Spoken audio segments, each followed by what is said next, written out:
Good morning. My name is Arilje, and I am professor of agricultural economics at the Faculty of Economics, University of Belgrade. On behalf of Bell team, I am going to give you the information about the Strength2Food 9.5.2 activity related to improvement of fresh fruit supply in Serbia. I will speak about where and why and how this pilot action was implemented, and afterwards the main results of this pilot action will be presented, as well as the main recommendations. The first question is where. I already said in Serbia, but more precisely, our analysis took place in the municipality of Arilje. This municipality is in the focus of our research, and it is also the partner of Strength2Food project. It is a small rural municipality with less than 19,000 inhabitants. Most of them are engaged in the raspberry production, and this region is very well known for raspberry production not only in Serbia but also worldwide. So 9.5.2 activity aimed at enabling of in-depth insights of problems in the sector and finding of the main solutions that will improve farmer income and farmer practices in the future. So our activity was divided in three phases. The first phase was dedicated to the secondary research and also to the primary research using focus groups discussions and producers survey. During the second phase, we used demonstration activities, and it was dedicated to the digital agriculture implementation for better technology on the farm. And the third phase was the most difficult, with demonstration of the pilot action at two farms. First one was organic farm, and the second one was the farm with a new variety suitable for fresh raspberry production. And most of the raspberry producers in Arilje use traditionally Willamette variety, while other varieties such as Polana, for example, in our case, might better help farmers' cash flow, farmers' income, or farm profitability in general.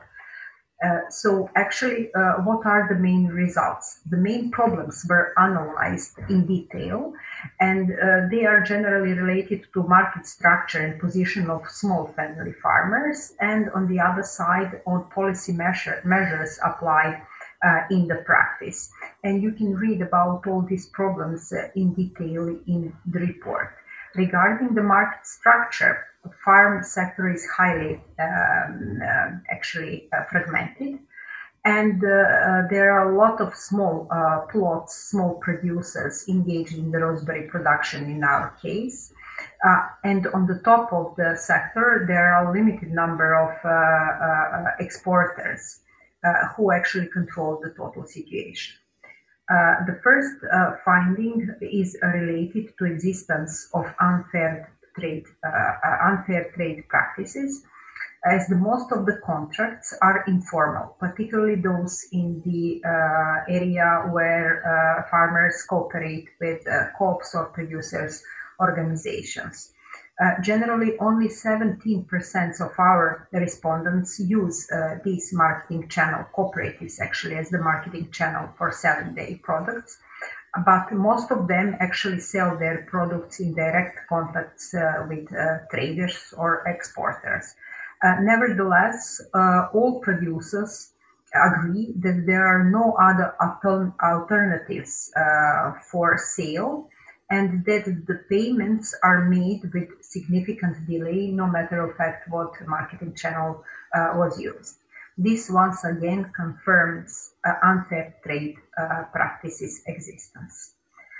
There are other findings related to the quality of sale arrangements in the sector, and you can read it in the report. I want this time just to shed a light on farmers' characteristics by chosen sale channel. For co-ops or producers organizations generally opt older farmers of an average with 61 years, and they are lower educated and with mixed farm size structure from very small to very large producers. On the other side, the larger producers in general opt for direct connections and contacts with traders and exporters, while youngest and most educated opt for local fresh or shops, restaurants, and processors marketing channel. As the promoters of changes in general in agricultural sector are younger and educated, we opt to choose these two groups for further analysis for improvements on the farm. Actually, we made two case studies, and the action part was divided in two experimental fields. One is located in surrounding Arilje region, Arilje center, and in the hilly area suitable for organic production. On the other side, the second pilot action was dislocated from Arilje region, but still in southern Serbia.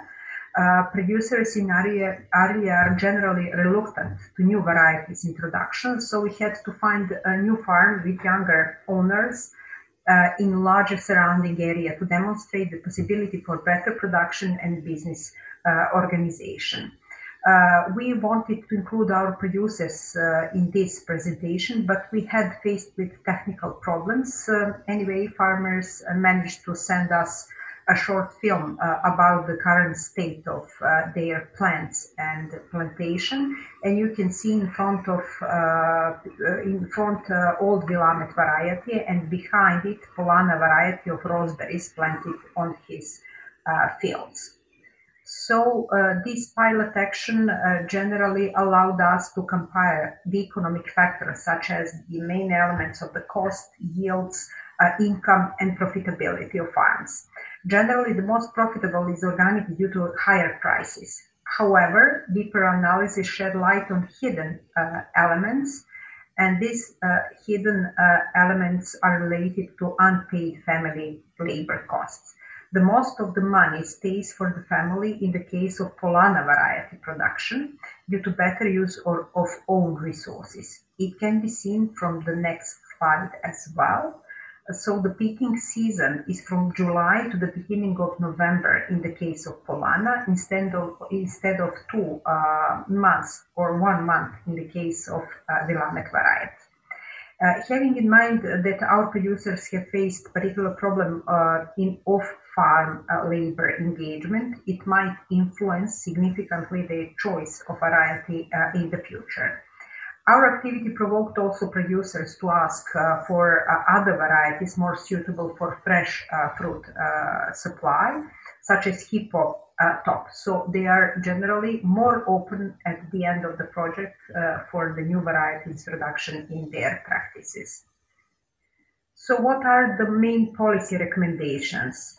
Actually, policy recommendations were made using a bottom-up approach. Both farmers and other stakeholders can do to improve their practices, and also using a top-down approach, what policymakers can do to improve position of farmers at the market.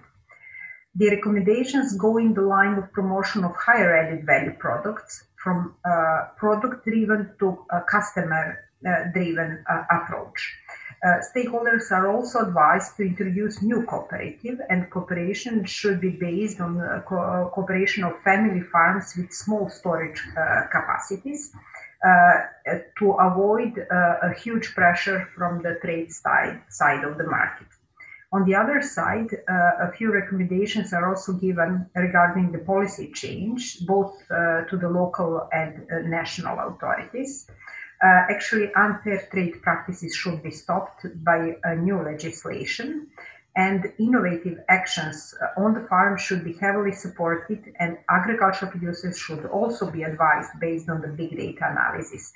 So the database is already collected. The information have been collected by private-public partnership organization Bioscience in Serbia.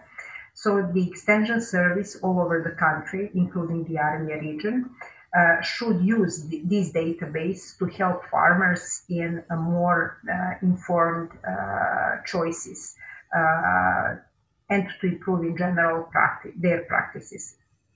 So generally this project is named Strength2Food with acronym S2F. But in our case, it should be S2RS, which means strength to raspberry sector in Serbia, or more in general, strength to Republic of Serbia, as the product nominated as the red gold of our country should be better exploited.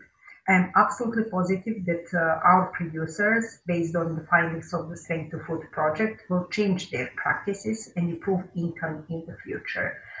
We also as a team stay at your disposal for any further questions you might have. So thank you for your attention.